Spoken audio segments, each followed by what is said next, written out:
అసలు ముచ్చట గడివు అందా. అసెంబ్లీలో 40 పక్కా, డీలిమిటేషన్ తర్వాత 50కు పెరిగే 50కు పైనే పెరిగే డీలిమిటేషన్ తర్వాత 50కు పైనే సీట్లు పెరిగే ఛాన్స్ ఉందంట. ఏంది అసెంబ్లీ సీట్లు 119 ఉన్నాయి కదా, ఇంకో 40-50 పెరుగుతాయంట. శాసన మండలిలో 13 సీట్లంట. చట్టసభల్లో మహిళలకు 33% రిజర్వేషన్ల అమలుకు కేంద్రం కసరత్తు. ఒక్కసారి చూద్దాం. ఇది తెలంగాణ లెక్కలు జనాభా లెక్కలు డీలిమిటేషన్తో సంబంధం లేకుండా చట్టసభల్లో మహిళలకు 33% రిజర్వేషన్లు అమలు చేయాలని కేంద్రం నిర్ణయించింది. ఈ మేరకు కేంద్రం ప్రతిపాదించిన రాజ్యాంగ సవరణతో మహిళా నాయకుల్లో కొత్త ఉత్సాహం నెలకొంది. దీనిపై ఇప్పటికే ప్రతిపక్షాలకు సమాచారం ఇవ్వగా ప్రస్తుతం కొనసాగుతున్న పార్లమెంట్ సమావేశంలోనే రాజ్యాంగ సవరణ తెచ్చే విధంగా ప్రత్యామ్నాయాలు చేస్తున్నట్లు తెలిసింది. త్వరలోనే కేంద్ర కేబినెట్ దీనికి సంబంధించిన ప్రతిపాదనలు ఆమోదించనుంది. ఆ తర్వాత లోక్సభ, రాజ్యసభలో ఆమోదం పొందేలా ప్రయత్నాలు చేస్తున్నది. రాష్ట్రంలో 40 సీట్లు పక్కా. రాష్ట్రంలో 40 సీట్లు పక్కా అంటున్నారు. మహిళా బిల్లు అమలుకు 2026 తర్వాత జరిగే జనాభా లెక్కలు డీలిమిటేషన్తో ముడిపెడుతూ రాజ్యాంగంలోని 106వ సవరణతో పొందుపరిచారు. దీంతో చట్టసభలో 3వ వంతు సీట్లు మహిళలకు కేటాయిస్తారా లేదా అనే అనుమానాలు వ్యక్తమయ్యాయి. ఈ నేపథ్యంలో 2011 జనాభా లెక్కల ప్రకారం లేదా లాటరీ విధానంలో అసెంబ్లీ స్థానాల్లో మహిళలకు 3వ వంతు సీట్లు కేటాయించాలని తాజాగా ప్రతిపాదిస్తున్నారు. ఈ విధానం ద్వారా సీట్ల కేటాయింపు సులభమవుతుందని అంచనా వేస్తున్నారు.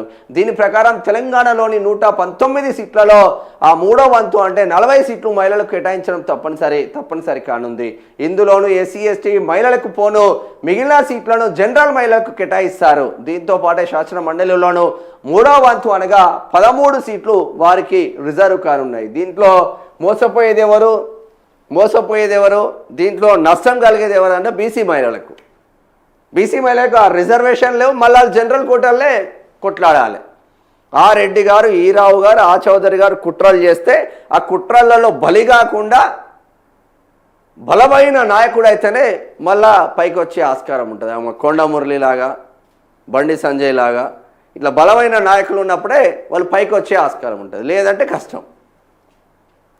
మహిళా నేతల్లో కొత్త ఆశలు.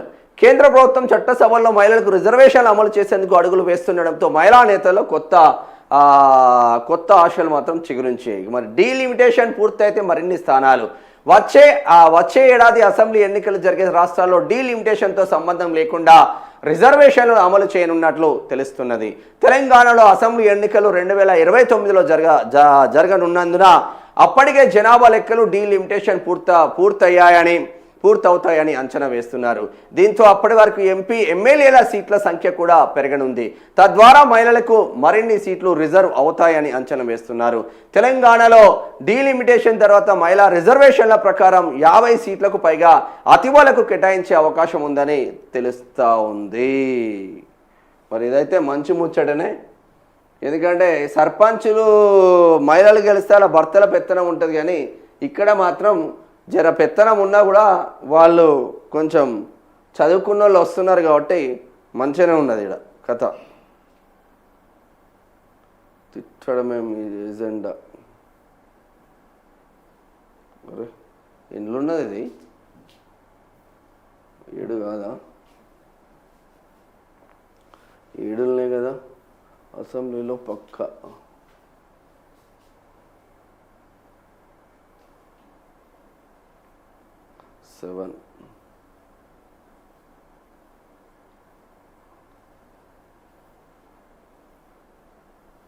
ప్రైవేట్ ఆర్టీసీ సమ్మె దిశగా చిగురించాయి. వచ్చే ఎన్నికల్లో 3వ వంతు సీట్లు మహిళలకు ఇవ్వాల్సి వస్తే తమకు కూడా అవకాశం దక్కుతుందని వారు లెక్కలు వేసుకుంటున్నారు. నాయకుల భార్యలు, బిడ్డలు, తల్లులు, వారి కుటుంబ సభ్యులకు కాకుండా స్వయంగా ప్రజల్లో రాజకీయాల్లో తిరిగే వారికి అవకాశం ఇవ్వాలని పార్టీలను కోరుతున్నారు. ఇన్నాళ్ళుగా కష్టపడ్డ తమకు పోటీ చేసే ఛాన్స్ ఇవ్వడం ద్వారా గుర్తింపు లభిస్తుందని చెబుతున్నారు. జిల్లాలు, సామాజిక వర్గాల వారిగా మహిళా నేతలు ఇప్పటికీ లెక్కలు వేసుకుంటూ తమకి అవకాశం దక్కుతుందని అంచనా వేసుకుంటూ